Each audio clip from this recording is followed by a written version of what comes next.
Hello, thank you for downloading and or streaming. This is Daryl with a preamble. Today's show, it's a good show. It's Taylor Rockwell talking to Eric Wynalda about Eric Wynalda's candidacy for US Soccer President.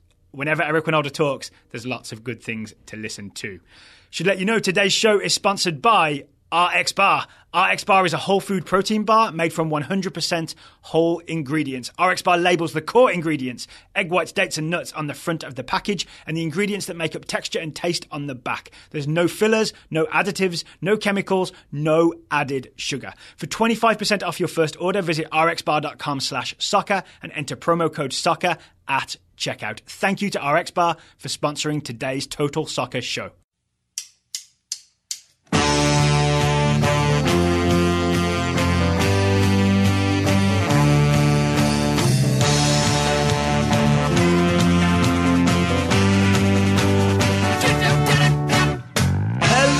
And welcome to the Total Soccer Show. My name is Daryl Grove. Sitting across the table from me is my pick for the next US Soccer President. His name is Taylor Rockwell. Hello. Hello. That's a bold statement, but I will accept your nomination. Are you gonna run? You gonna run? No, I'm not. Announcing your candidacy right here? So many people have announced their candidacy that I'm not even going to jokingly do so for fear that people will take it seriously. No. So we haven't really. But you are though, right? I can't. I think as a non-US citizen, is it the same rules for US Soccer President as it is for President of the United States? Sure. I feel like the bar should be higher. Yeah, I think so important. too. Yeah. So we've kept up with the news, but we haven't really talked about it on the show. Nope. The field has grown, right? Correct. Eric Wynalda, who's today's guest, I'm sure people will know. You're going to try to name as many as you can? The title of the show. He's definitely running. Yeah. But we've also seen many, many more people announce they're running. Kyle Martino announced with a fancy website and letters from Thierry Henry and David Beckham. I'll tell you right now. Wynalda had some thoughts on that. Oh, okay. Yeah. Oh, yeah. So, should say I haven't heard. You've not. The Wynalda interview. Taylor obviously said a couple of things to me about what happened when I came in the room. It sounds like it's a really good interview. Yep. So definitely listen to it. He gave us a lot of time, very generously. Yeah. So that was very kind of him, and had a lot of interesting things to say, as you would expect. All right. But can we do the intro where we just talk about who else is running then? I suppose we could. Sunil Gulati not officially yet, but we assume he's gonna run. George Qureshi in that US Soccer in that US Soccer press conference asked him, basically, have you sent out requests for letters of support, which is what you have to be nominated. He confirmed he had. Okay. That was obviously before the United States had been eliminated, but my guess is that we still see him run in the end. Okay, we've also got, I'm sorry I've forgotten his name, but the current US Soccer Vice Pres. Carlos Cordero. Carlos Cordero is running. Anyone else that I'm missing? Steve Gans we knew about. Paul Lapointe we knew about. And that leaves Paul Caligiuri. Paul Caligiuri! That was the big one I forgot. Yeah. Yep. So, and Michael Winograd. I didn't know about that one. There you go. Okay. There are many names out there. 7 right now, and then Sunil Gulati makes 8. The field is wide. Yes. I would say, I'm quite happy to plug other podcasts. On Dummy, George, the aforementioned George Qureshi, is talking to some other candidates. But today, we have Taylor Rockwell talking to Eric Wynalda. We do. I didn't love you saying dummy and then gesturing to me, but I understand what you were going for there with the aforementioned. It was subconscious. Yeah. Yeah, so you won't be hearing much from me on today's show. We have Eric Wynalda talking to Taylor instead. Anything you want to say before we go to the interview? No, other than that, it's a good one, and it's one of those interviews where we keep kind of stumbling upon new topics to discuss. So the best kind. It's a long interview, but it's still very interesting right up to the end. So I'd say stick around, listen to the whole thing, and then let us know your thoughts. Here we go. Joining me now, I've got U.S. Soccer Hall of Famer and current presidential candidate, Eric Wynalda. Eric, thanks so much for joining me today.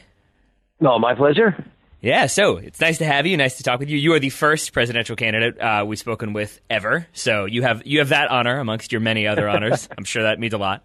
Well, you're going in chronological order because a lot of the other candidates threw their hat in the ring after the Trinidad and Tobago debacle. I actually was already campaigning prior to that. Oh, I didn't know that. All right. Well, that's good to know. Well, I wanted to ask you about that campaign because with it, when a politician runs for office, they tend to have to, if you're a senator running for president, sometimes you, resign or step down. I'm wondering what changes you've had to make in order to conduct the campaign. I'm assuming you aren't able to do, full-time work for Fox right now, so how has running for U.S. Soccer President impacted your day-to-day life? Well, we took a leave of absence from Fox. That was a conversation that is still ongoing, to be honest, and I don't want to comment too much on it because it has been deemed by one side of the conversation to be a conflict of interest. I'm still trying to figure out what that conflict of interest is, but that's an ongoing thing. So I haven't been working for Fox. I miss them. I miss my friends and my Fox family. I don't miss the wake-up call at 3:00 on a Saturday for the Bundesliga, but life is good. It really, when I'm home, which is more than I'm on the road, to be honest, and having that opportunity to be still a dad and around the family is important. But there are, sporadically there are trips that you need to be on, and you need to be in front of certain people. So my wife, sometimes on this occasion, she's with me in New York, and she'll be with me in Jacksonville. So that's always a plus. We think that's important, and she's obviously making some compromises in her life as a mom and as my wife. So we're dealing with this together, and we're tackling this campaign as a team. Yeah, and it's a pretty hefty thing to tackle. And then if you win, there's a whole new set of obstacles because, number one, it's an unpaid gig. And I know that previously, I think it was on Alexi Lawless's podcast, you had talked about how you'd like to go into coaching maybe as an MLS assistant, but it doesn't pay that well. Obviously, US Soccer right now doesn't pay well, at least if you're the president. So if you get elected, how do you plan to deal with that? Would you kind of keep doing side gigs, or would you kind of just focus entirely on the U.S. presidency?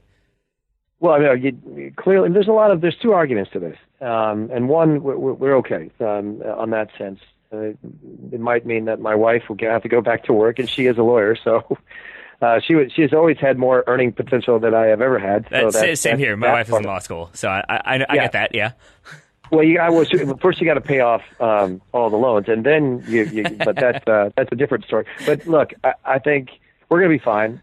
We've been able to figure out that component of it, so that's not so much of a worry.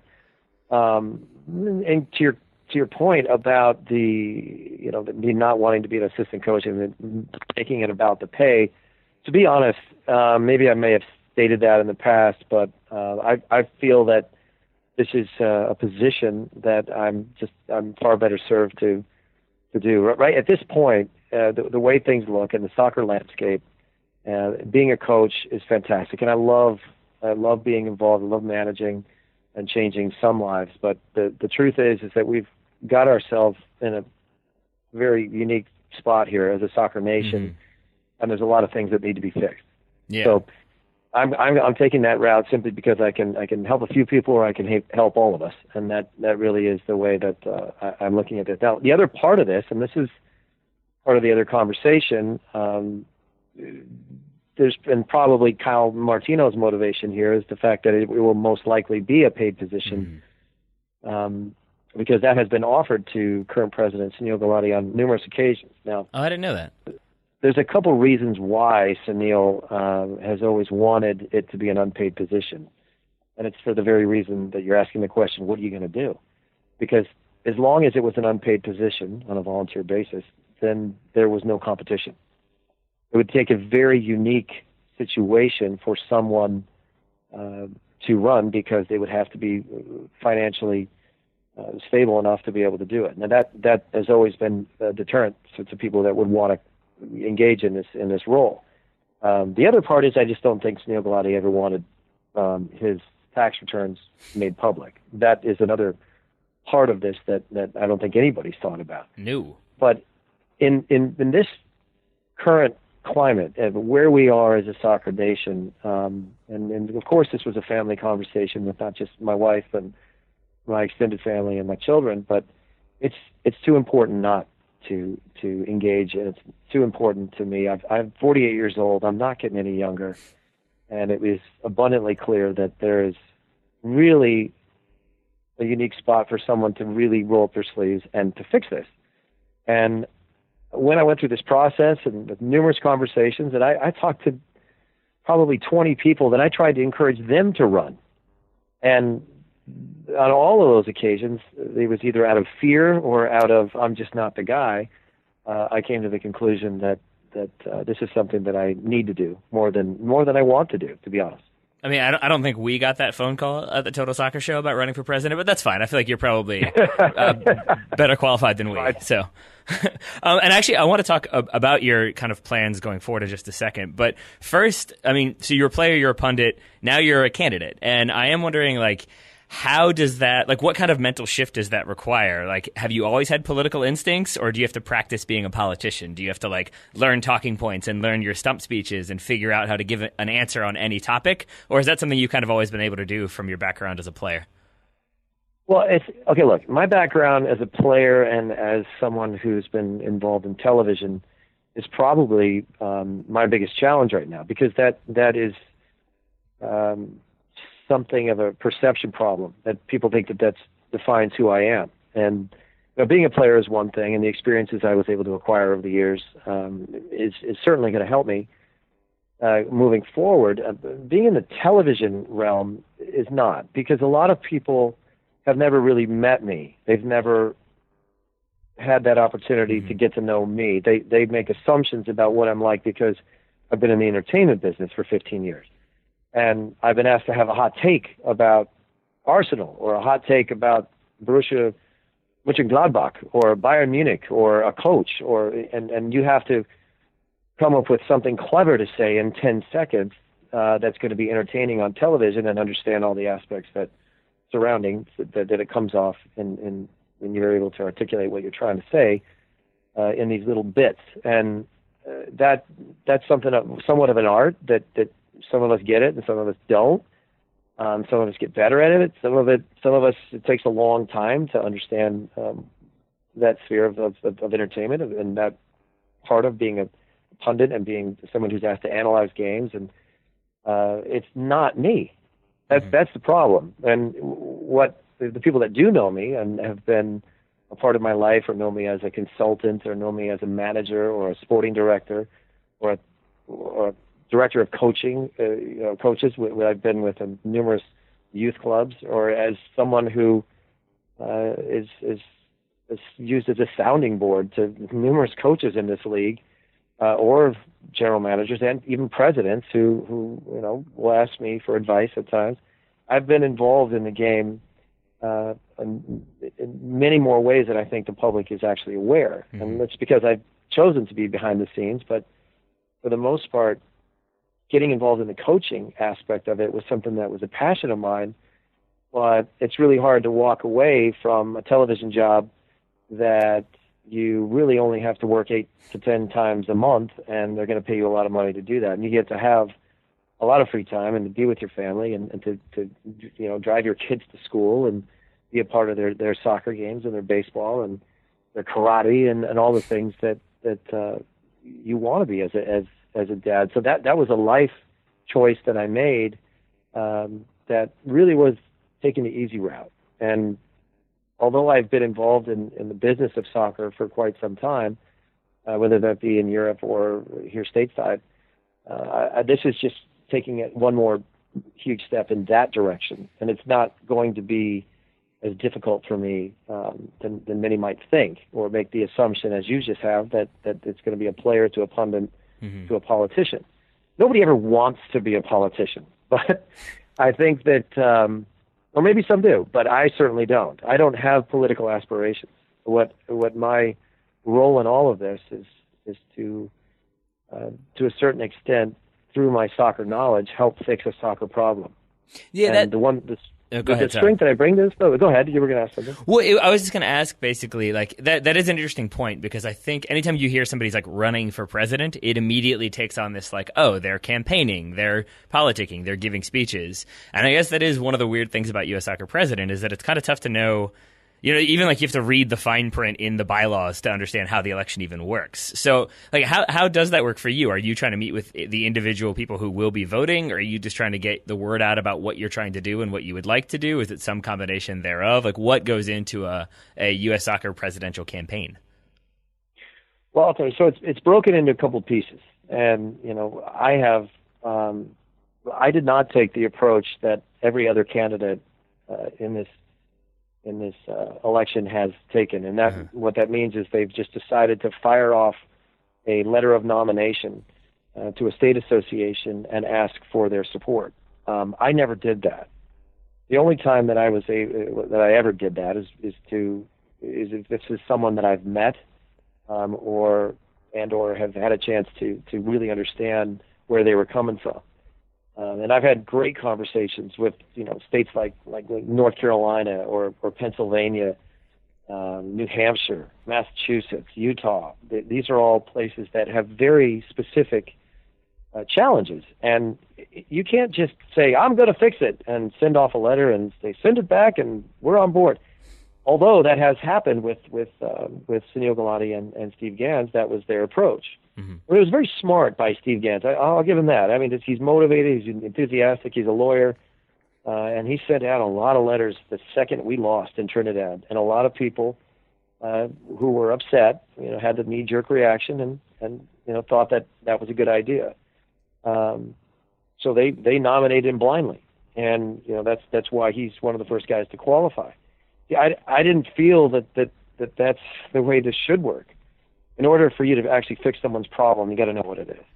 So with that in mind, like knowing what the problems are, I did want to ask. So you mentioned Gans sent them out after the TNT loss. You said you started, either thinking about running or even just running. Period. Before the United States was eliminated, what specifically made you want to run? What was it that you saw that just wasn't working? Because I've heard you talk a little bit about the problems with U.S. soccer culture and the like, but I'm wondering if there were specific things you saw either as an insider or an outsider from working with Fox, and just made you think, what, I'm going to try to do something about this. Well, I think it speaks volumes to the fact that I am on the inside. I do talk to the team. I know the players, both on the men and the women's side. I'm entrenched in the youth game. My kids play in the club level. I've seen some of the issues and maybe chose not to act on them directly, but I've known what they were for a long time as far as the development side of things, the inclusion of what is the academy, structure of our youth, some of the coaching aspect of how our kids are developed in this country. And I've had issues with this for a good 8 to 10 years. The fact that they had to rear its ugly head and it manifest itself in the middle of a World Cup qualifier, and it was just a byproduct of the mess that now exists in this country, is unfortunate, but it really is fairly telling. So I didn't just look at this and say, you know what, opportunity, I'm jumping in. Mm-hmm. Even though as a player I think that would probably be how everyone would describe me, as an opportunistic forward. But the truth is that there are real problems. There is real fragmentation. There's a real misunderstanding of what the direction is or what the overall vision should be. And I do believe that stems from leadership. I've known Sunil Gulati since the mid-'80s. And I've been involved with U.S. Soccer just as long as he has. I understand his method. I understand the way he negotiates, how he mediates. And when I speak about culture, I truly believe that cultural problem that we have stems from him. So what do you mean? Sorry, go ahead. I've interrupted you 5 times now, so go ahead. That's okay. But he's created a workplace that, if you understand his background and who he is, and as a economics professor, he teaches and lectures about these kind of things all the time. And what we've seen, unfortunately, from a national team level, for example, is his ability to not bring people together, but to essentially destroy unity. Mm-hmm. That has always been a tactic that is used against our U.S. national team, is divide and conquer, take what's good and destroy or eliminate the bad, or was deemed as bad, or deemed as someone that won't comply. So this rule by fear methodology doesn't work.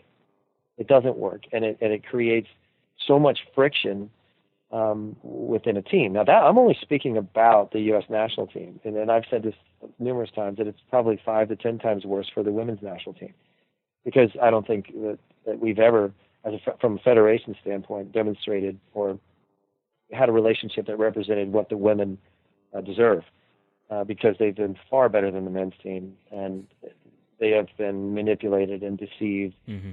And also been given the take it or leave it approach that simply that isn't conducive to progress at all. So, I've seen that at that level, but what I'm learning is that through this process, talking to people and state associations and technical directors and coaches and leaders of organizations that the sole job is to facilitate soccer, is they feel just as disenfranchised as we did as players. And this leadership, or lack thereof, is not, as I've said before, conducive to anything positive, and it essentially perpetuates the problem. So I just believe in us. I believe in the American player. I believe in our ability to facilitate soccer at the local levels, at the community levels, at the youth levels, as they make that progression into the high school and the collegiate game on into the pros. But there has to be an ability to understand what exactly are we trying to accomplish, what are our roles, and you don't do that through divide and conquer leadership.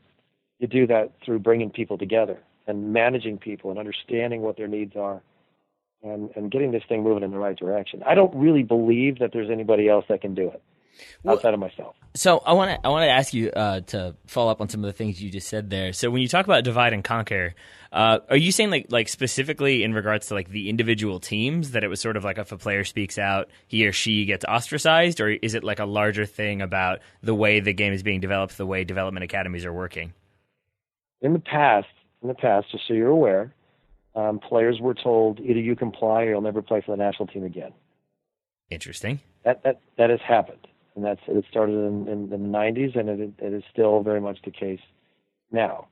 That's an unfortunate part of this, and that's not something that anybody likes to talk about, but it certainly is the elephant in the room at times. I mean, yeah, and I imagine.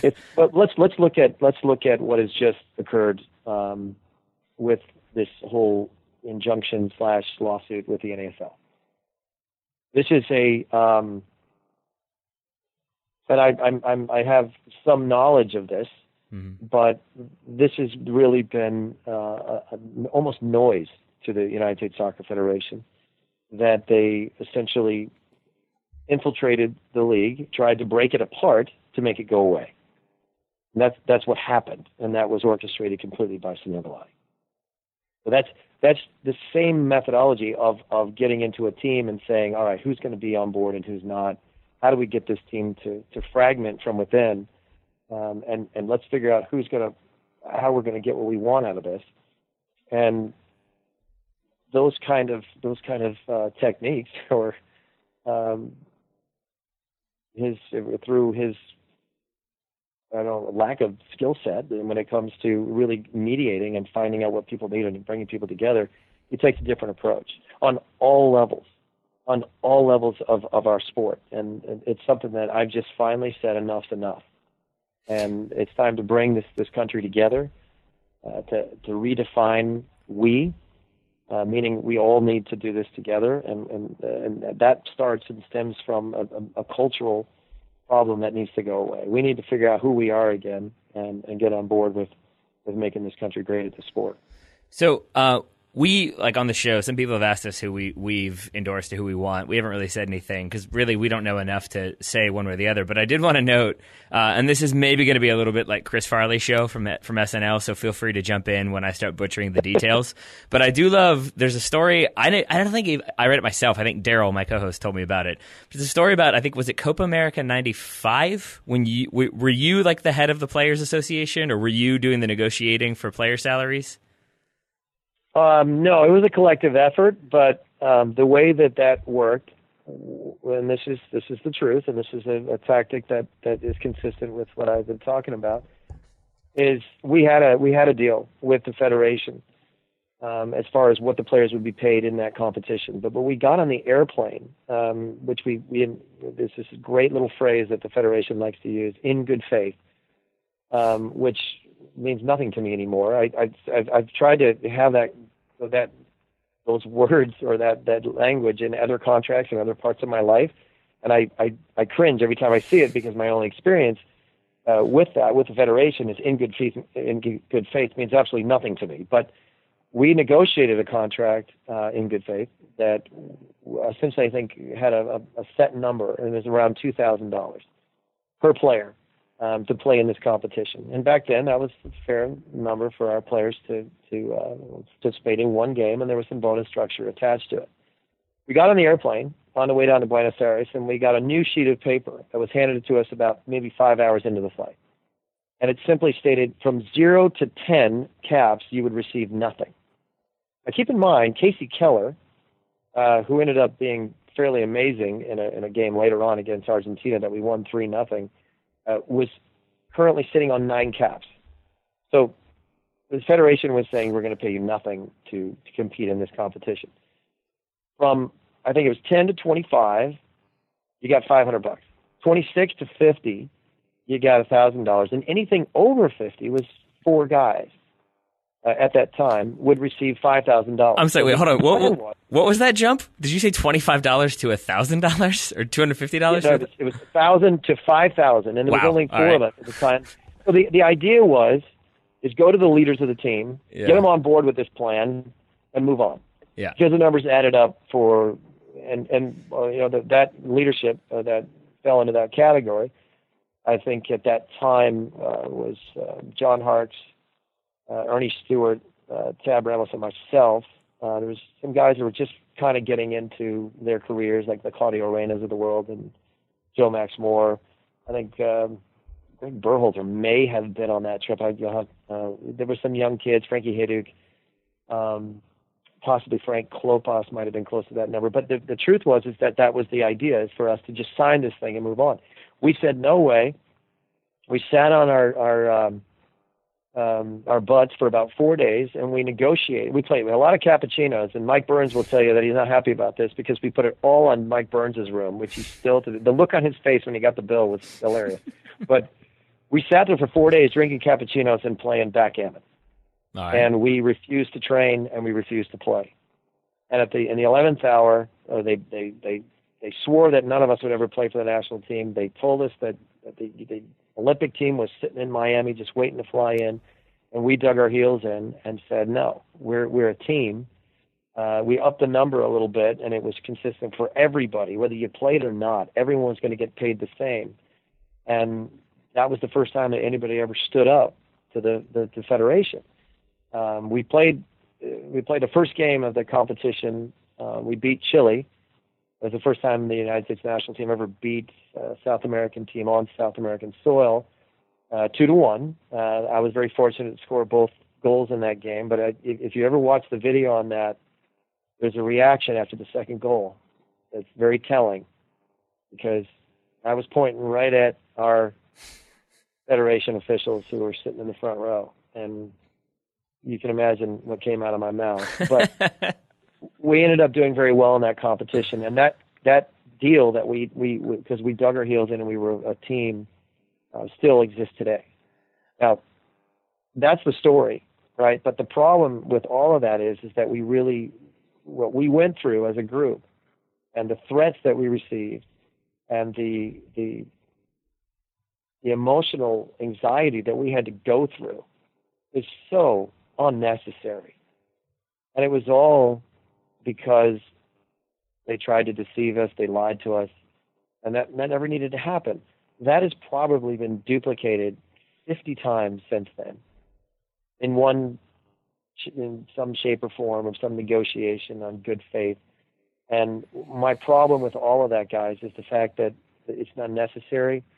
We have a great opportunity here to collectively do something, and the relationships that exist or have never existed, that needs to improve, and that comes from creating a workplace that you feel there's total.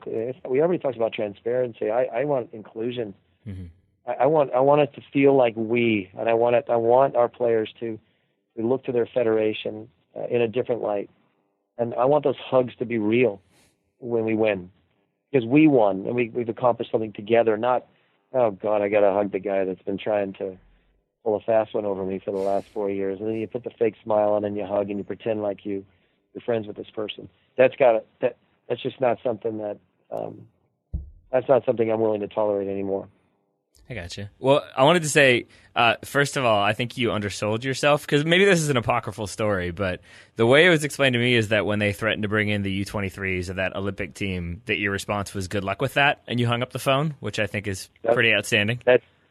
I actually might have used some obscenities, and I did hit I remember when I hung up on the Federation, and the room looked at me as if, "What are you doing?" And I said, "Well, let's let them think on that for a bit." And it was a very unique thing. You can imagine if a very small hotel room with really no air conditioning, and all of us crammed into this 24 guys crammed into a small space, and somehow we figured out how back then to have a speakerphone.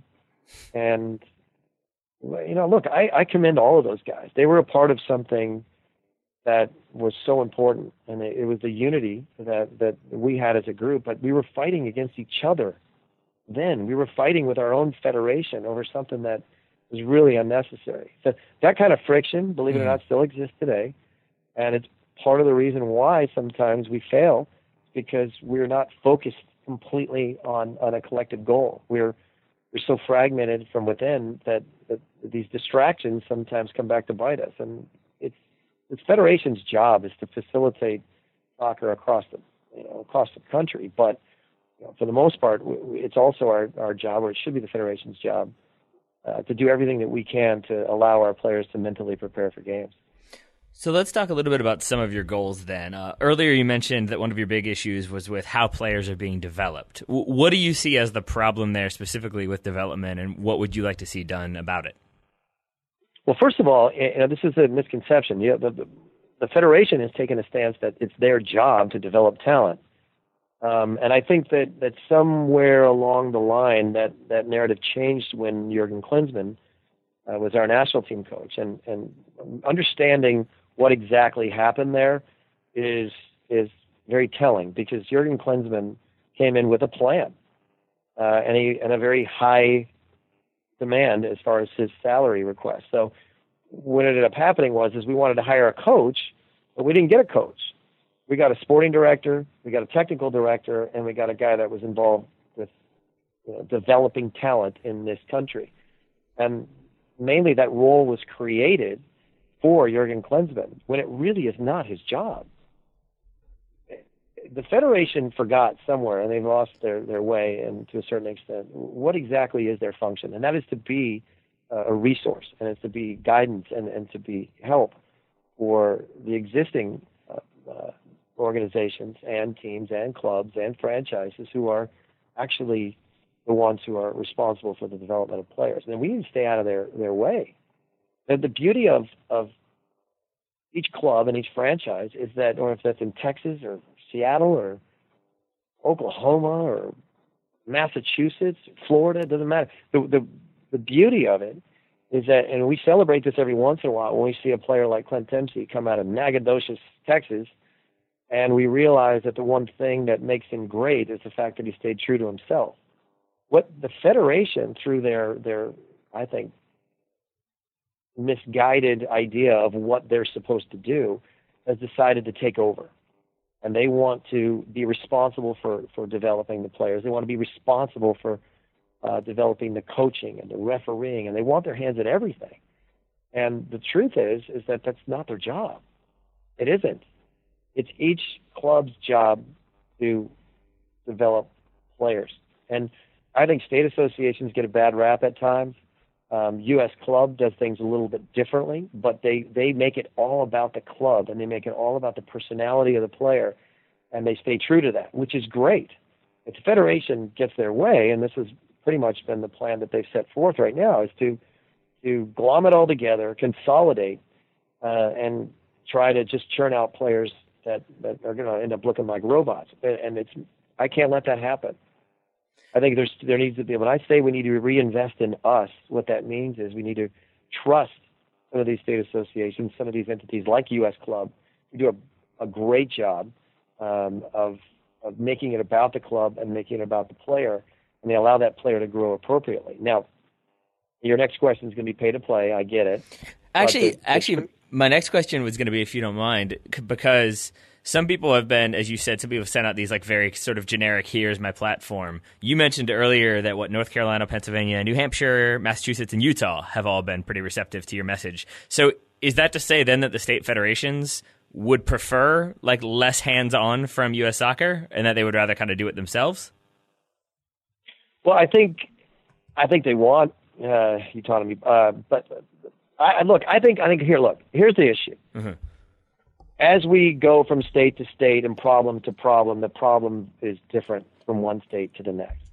And the challenges, whether that be weather or whether that be, because Arizona is not going to have the same problems as Michigan. Yeah. So, when you start to try and just, you know what, this is the way we're going to do things. We're just going to glom it all together, and this is the message. This is our philosophy, and this is the way it's going to work.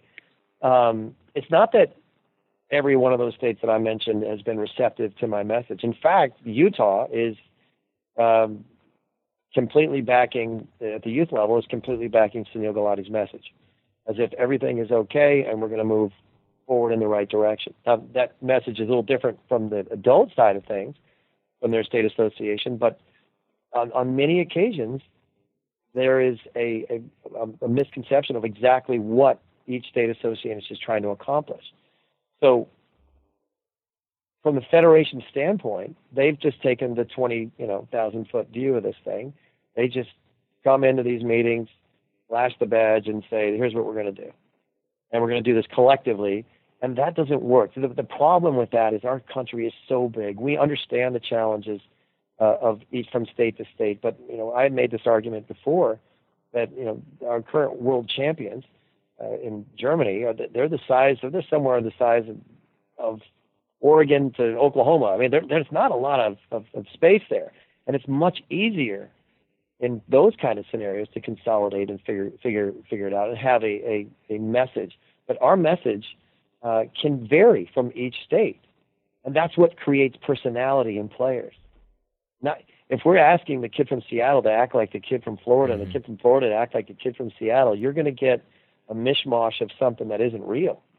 And by the time it gets spit out onto the field, we're going to have a kid who's average at everything, is not true to himself, and it certainly is not working, and it's something that needs to be readdressed at the local levels. That's got to be a part of the plan. That's got to be the way that we revisit some of our policies. So then would it be, so say you are elected, would it then just be sort of like you let each state kind of do its own thing, but you have people kind of checking in periodically, or is it sort of even less oversight than that, let them see and then see how it develops from there? Well, I think one of the other issues that I've had, whether that, because there's several different factions to the federation's roles here. I mean, there's the competitive side, there's the administrative side, and of course there's the financial side. And I think Carlos Cordero did a pretty good job of informing people of what exactly the role of president is. Unfortunately for Carlos, the way that he laid that out is that it's calling for a vision, and it's calling for real knowledge from the soccer aspect of this, which he does not have, and he never will have. So he is a great component from the financial side of things, but from the competitive side and the administrative side, what's happening right now, for example, is that the federation believes that they need to create one database, so all players need to be registered through the academy systems, which cuts out the middleman, meaning state associations would cease to exist, really, because their inclusion in this isn't necessary, simply because it's become a battle of registration, meaning money. Mm-hmm. Federation wants to be a collection agency.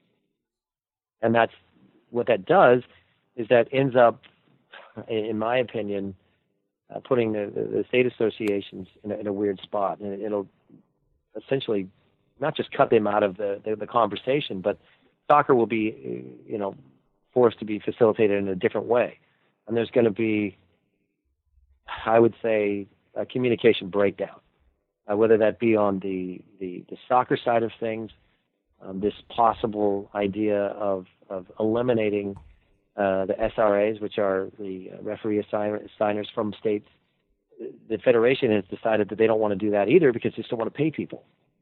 And they want those registrations to go only through them, which is a financial windfall for the federation, but it doesn't mean that soccer gets better. Mm-hmm. And that's something that I think the state associations are figuring out. Our referees are outraged because it's not because it's something of a personal battle, but it is one of those things where the federation took the wrong line on this. They tried to be a governing body that was just trying to put a policy into place without having a conversation ahead of time and eliminating people who actually do a pretty damn good job of facilitating soccer in this country with the arrogant view that we can handle this. We got it from here. Mm-hmm. We got it. And that's not something that I can be on board with at this point. There's more of Taylor's interview with Eric Wynalda to come, but I'm here with an ad. You are. And Taylor's here as well. I'm also here. Today's sponsor is RX Bar. RX Bar is a whole food protein bar. It means it's made with 100% whole ingredients. Mm-hmm. Eric Wynalda has talked about being US Soccer being transparent and open. I would say that's exactly what RX Bar is. They are transparent with their ingredients. Not literally transparent bars, though, right? No, that would be weird. That would be weird. But on the packaging... Only Matt Damon can eat gelatinous cubes, and if you don't know what I'm talking about, it's a Paul F. Tompkins bit. Somebody will know. Somebody will know. So speaking of transparency, RX Bar labels the core ingredients, egg whites, dates, nuts, that sort of stuff, on the very front of the package. And then the other stuff that makes up the rest of the flavors and texture is listed on the back. But the key thing is, it's all 100% whole. There's no sort of weird processed stuff that you get in, shall we say, lesser bars. This is true. Don't buy the lesser bars. Buy the RX bars. There we go. First of all, your branding, your branding class is working really well. Second of all, I'd say, truthfully, that because you have like minimal ingredients, you can taste a lot more of the ingredients that are actually there. I agree with that. And it allows you to taste specific things like the cacao and the chocolate ones, the fruit, the spices, the sea salt chunks that are in there, all very, very nice. I've got to be honest, I'm a big fan of the sea salt. Oh, yeah? I don't tend to add a lot of salt to my food, but that makes one of us. I'm often tempted by the big chunky sea salt stuff because it really is like proper flavor. I am fairly certain I'm going to have a heart attack when I'm like 38. You think a doctor's going to be like... I use some salt. But should say, in our RX Bar, there is not a dangerous amount of salt. No, we want to be very, very clear about that. There's just enough salt to give you some good flavor. Indeed. There is, however, 11 delicious flavor varieties, all of which are gluten-free, soy-free, and dairy-free. All right. And if RX Bar was running for US Soccer Presidents, they would be very transparent about their platform. They would stand there in a T-shirt that said what their campaign promises were, the same as how the ingredients are on the front of the bar. Very true. Very true. Should we throw them in the ring too? We've already talked about them, the number of candidates in the intro. We'll officially announce their candidate. I guess RX is like their first name and Bar would be their second name. Well, it's R.X. Bar. Okay. Middle initial X is a pretty good way to go. Well, if our listeners would like to try an RX Bar, not necessarily for US Soccer President, more to eat, and then they can get 25% off their first order. You got to do two things though. You got to go to rxbar.com/soccer. It's a very specific landing page, rxbar.com/soccer. Link will be in the show notes. And then when you check out, you enter the promo code soccer. You enter the promo code soccer at checkout, and you get 25% off your first order. Thank you to RX Bar for sponsoring today's show. Now, Taylor, you're here with me now, but you're also in the interview with Eric Wynalda. This is true. We're going to send people back there. Well, so moving away from that to the pro side of things, I know you've spoken about your priorities, basically fixing the pro game in this country. It seems like two big components there that you've talked about were maybe the introduction of, or not even maybe, but the introduction of promotion relegation, and then also changing the schedule. And I think one thing I found particularly interesting in the pro-rel conversation is that it seems like you've incorporated a lot of the financial aspects as to why it would be beneficial, because I think a lot of people tend to look at it as, $200 million, $150 million expansion. I think you've done a good job of kind of confronting those numbers as well, but kind of pointing out but if you then make it that teams can sell their players and make money and teams can kind of have more avenues to have better revenue, maybe promotion relegation makes sense for those owners. Correct. And I think there's a lot of owners out there who are asking the right questions.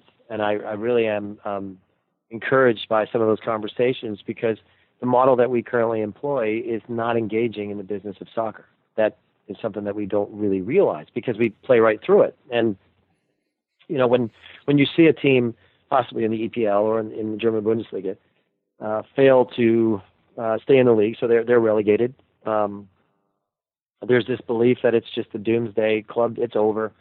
It's it's such a travesty, and they're never going to be able to recover. There are mechanisms that are put in place through whether that be television revenue or a collective bargaining agreement that allows this whole thing to make sense. And what happens with players, and to a certain extent, is like you have to reevaluate what you're going to do. So you get to the end of the season, and let's say that's in May, and your team has failed to qualify for the first division status, and they're going to go down. This is one of those opportunities not to say, all right, well, we're done, we're out, we couldn't figure it out. This is where the real business happens, because there's a lot of things that can happen in the sport that would cause this to happen in the first place. But some of that is the accountability of making the wrong hires and having the wrong players. This forces the business of soccer and our presidents and our GMs and our coaches to get better. Their job is to win games. And when they fail to do that, sometimes people lose their positions. But understanding that if you do have $20 to $25 million as far as player transfers that are in your current roster, you kind of have to take the punch. You lick your wounds. You sell your players. And that money is now reinvested into young American talent or young talent for that matter. It could be from anywhere at a reasonable number that allows you to hit the reset button and try again. Those kind of situations make soccer stronger. They make clubs stronger. And the assumption is that if the LA Galaxy would have been a part of this, they would have been relegated this year, and probably would have made them a better team in the end. They probably would have bounced right back up. We saw it with Stuttgart 3 years ago. They went down. They essentially had to get their act together collectively, and they had to hire a new coach, reallocate some of their money, and they came back into the Bundesliga stronger than ever. Same with Hanover. And Hanover is having a wonderful season in the German Bundesliga, but it's because they understand the business of soccer. And they've made money on all 3 years. This is what people don't understand. Hanover made money when they got relegated. And then they made money when they got promoted. And when you put the financials in front of real people who own their club, and they don't even really understand sometimes what they own and what they are in possession of, the current system right now has lost money for 21 straight years. Every single club loses money every year.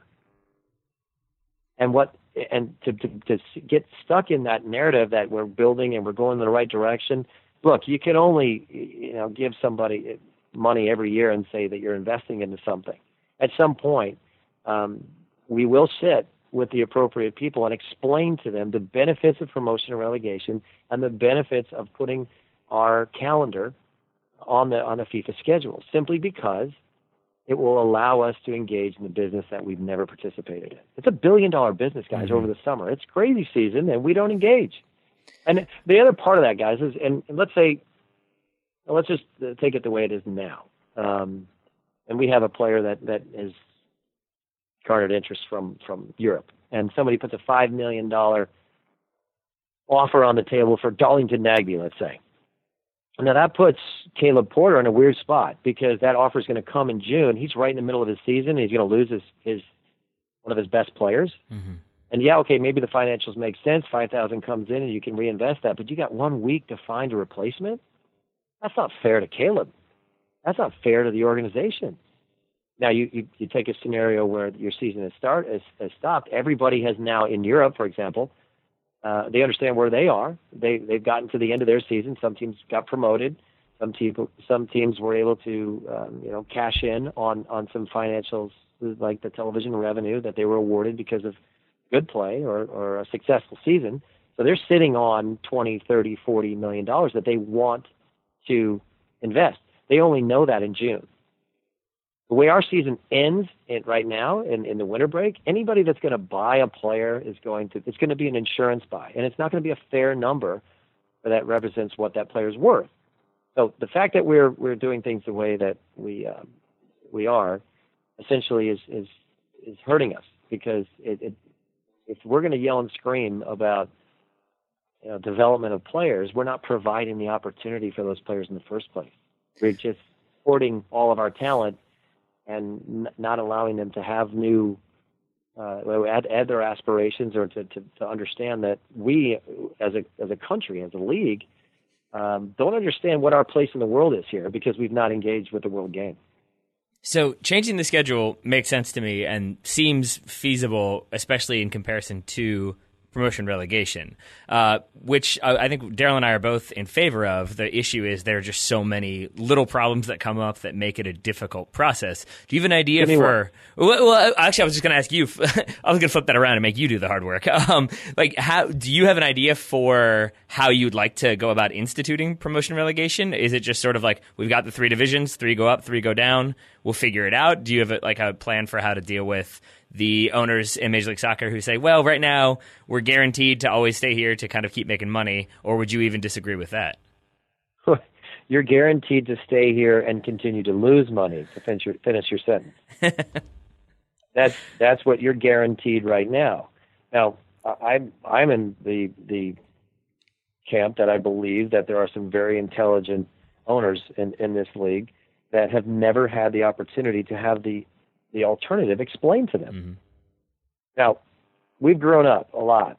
And I believe that when at the starting point, and I was there for the starting point of this league, the single entity approach was necessary. It was hard to get $10 million out of anybody. And I thank God for the Lamar Hunts of the world and Robert Kraft and the initial investment that came in to this league to get it off the ground. I understand that. But we are now at a stage where we've grown up quite a bit. Everyone's yelling about a revolution. This is not a revolution. This is an evolution that we need to understand. How can we, as a soccer nation, get better? The unfortunate part of this, and I've seen Don make comments about this in the past, where his statements are, "We run businesses, we're not clubs," and that's a unique take on it, because my argument against that is that the progression of our game is contingent on whether we actually do the business of soccer. And when you see a Christian Pulisic grow up in Hershey, Pennsylvania, and recognize that he's not going to play in this league because this league doesn't have a place for him right now, but going to Europe made more sense, and now we're all celebrating this kid who got out of here because he realized that the better opportunity was somewhere else. Our job should be, from a federation standpoint, is figuring out how to make Major League Soccer a much more viable option.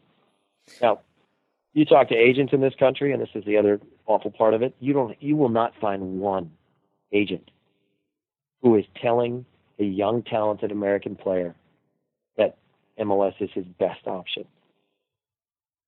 That's not me. That's not my opinion. That's just my recognition of where the industry is going, or where the industry maybe always has been. That if we are really going to sit here and we're going to say we have to provide the best opportunities for our players, maybe the entry point is Major League Soccer, but when we have a player that we pay $60,000 who proves that he's worth a heck of a lot more than that, instead of paying him $350 and making him stay, why don't we let somebody else pay him $3 million and let him go? Mm-hmm. And that's something that we just don't do. And we've never done it. The agents have picked up on it. And as many of the young players in this country that are aspiring to do other things or to have a career, who can blame them for making that kind of decision? Yeah, I mean, and you look at, to your point, you look at a player like Haji Wright, who essentially chose not to sign for an MLS club, wanted to play NASL, not necessarily because NASL is more alluring, but because it's easier to make a jump from NASL to Europe because you don't have the sort of restrictions in place where you have to negotiate. If you're Schalke, they have to negotiate with MLS and they can't negotiate directly with the club or the player. So it does seem like there is sort of like things that could be done to make it easier, and I know the league is sort of trying to address that for next season. But, yeah, to your point, it seems like it's definitely not facilitating players, like getting the best players in early and then selling them on when those clubs come asking. Well, there's too many players that have gone through the process that have been under contract with these agents, who the agent said, "Hey, I got this young player, sign him, and let's try and develop him into." And then maybe he's not getting enough time. Maybe there's other circumstances. But when the time did come, the agents get extremely frustrated when they want to move their player, and the player gets frustrated because they have an opportunity to make more money, and then maybe circumstances get in the way. And those circumstances usually are, they want you now. Well, we have a game on Saturday, and we need you to stay. Mm-hmm. Well, I want to go. And we hit that wall.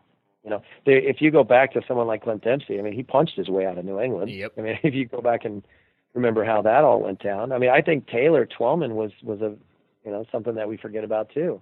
There's a guy that was really showing signs of being a great goal scorer. There was a couple of clubs that had entertained the idea of buying his contract for much more than what he was getting paid, and it's a tragedy because on one level here's someone who's got the interest from Europe. They want to buy him for $5 million or whatever the number was. I think it might have been between 3 and 5. Taylor could tell you better than I could, and wanted to make him a millionaire. The league responded, but this is a kid making $35, $36 grand a year, with no, stay here. We're going to pay you $300,000 and play for us. That's pretty much the same thing. Well, to make $300,000 or to be making $1 million. Yeah. It was hard on Taylor. I remember we are friends, and I remember watching him go through that.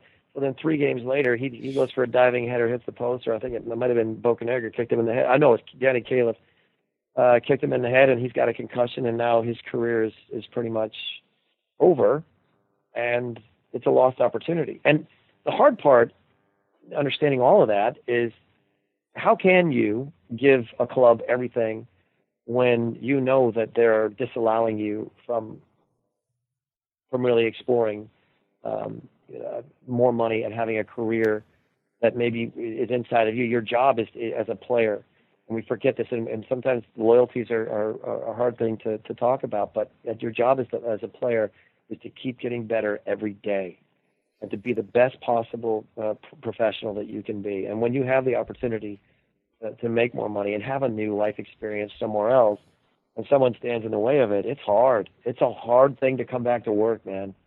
Well, it's hard. It's interesting you bring that up because I feel like that also pertains to the women's game. And you've given a lot of your time, so I don't want to take up too much more. But I did want to ask you, it seems as though the current U.S. soccer setup very much likes the U.S. women's success, but maybe doesn't necessarily like the team itself, or at least that seems to be the way it's gone, to the point where the relationship seems very bad between U.S. women, the U.S. women's national team, and U.S. soccer. Would you agree? Like, how bad do you think that relationship is? And I know that you've talked about maybe tearing up the CBA if you were elected. What would you do to repair that relationship? Look, I think, and all of them will tell you this, whether that be past players or present, is they despise the Federation. They despise the way that they've been treated, and they've never been respected.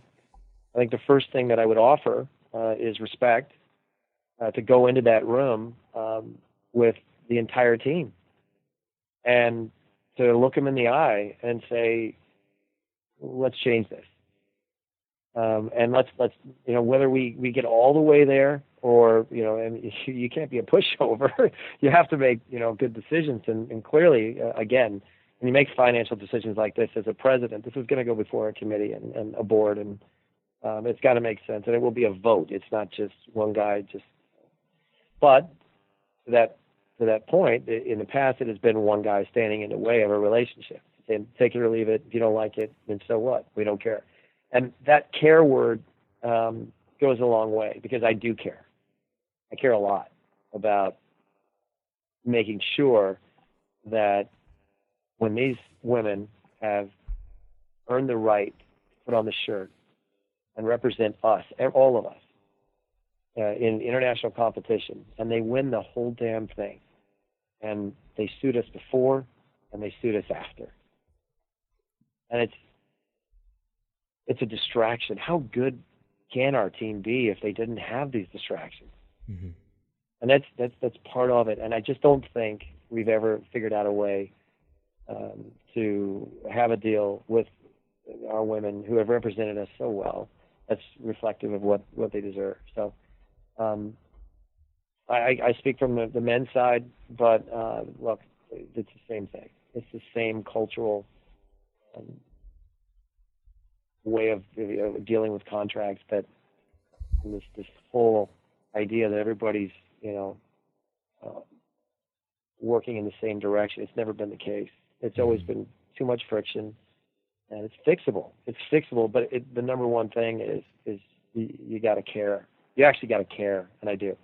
There you go. And no more turf. Well, I think that's a byproduct. That's a byproduct of the situation. I mean, I think what happened there is the Federation just was deciding where they were going to play without ever having a conversation. And this is a side deal that probably happened with Sunil Gulati and some sort of promise to somebody that maybe they felt something was owed to them. But I think that, and of course, that's also a scenario where some of these games could happen. It's just a matter of $150,000 of putting down some temporary grass. Mm-hmm. Now, that's another part of it. But look, our women have some complaints, and it's time to listen. I learned this a month ago. The first step to love is to listen, and the second step to love is to listen some more. It's time to listen to our women. I like that plan. Well, so final thing, and then I will let you go. It is a fairly crowded field when it comes to presidential candidates. 7 people running right now. I'm actually curious about the one who isn't running right now. Sunil Gulati has not yet filed the paperwork. It seems like he's done a lot of the behind-the-scenes stuff. I think he confirmed that in the press conference right after Bruce Arena resigned. So my expectation is that he will be running for president. Is that what you're thinking as well? I think that here's the overall thing that the public needs to know. Okay, and this is something that has not been said yet, and it's a misconception, a misperception maybe, that people believe that Sunil Gulati is a great ally for us in FIFA. He is not. He is not. He's actually, along with the folks at CONCACAF, despised and disliked. Now, we believe, he's so powerful and we need him and his inclusion in CONCACAF and FIFA. That is not the case. It actually is the case that we need to really rebuild some bridges there and mend some relationships that have been destroyed. That's one component of it. But this false narrative that we need him in order to get the 2026 bid for the World Cup is the wrong approach. He might, even at this point, be a detriment to our cause, in my opinion.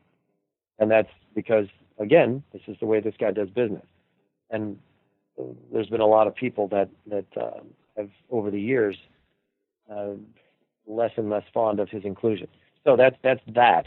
Whether he chooses to run or not, I've always taken this approach. I'm not running against Sunil Gulati. I'm running for the sport of soccer. Mm-hmm.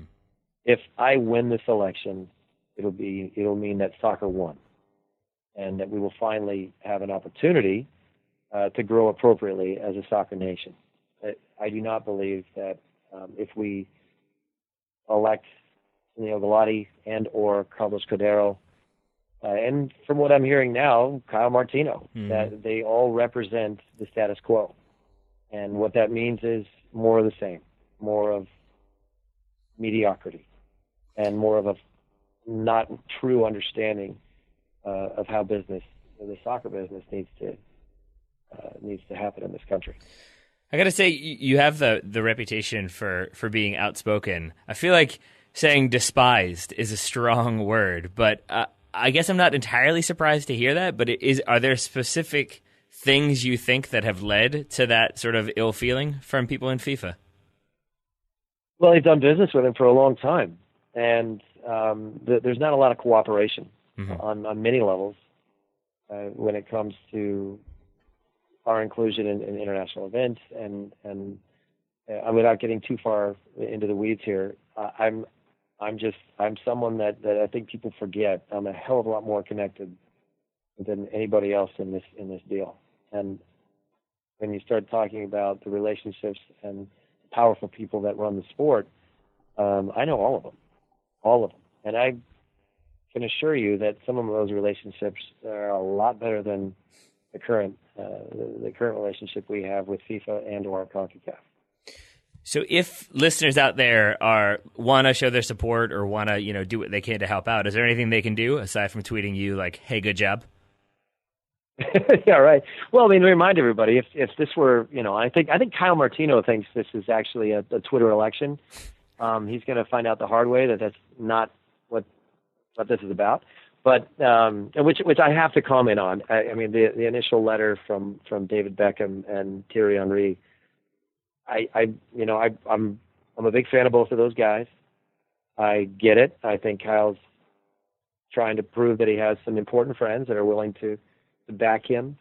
But if we're going to sit here and yell about player development and the fact that we didn't make it to a World Cup, and the first two guys you're going to present to me are represent $70 million that could have been reallocated to American players, I'm not too sure that's the right way to go. That's a decent point to end on, I think. So, Eric, I really appreciate your taking as much time as you did to talk to me and to let people know about your candidacy. I appreciate the time as well, and I'm sure we'll do it again before we get to February. That works for me. All right, well, thanks again, Eric. You got it, guys.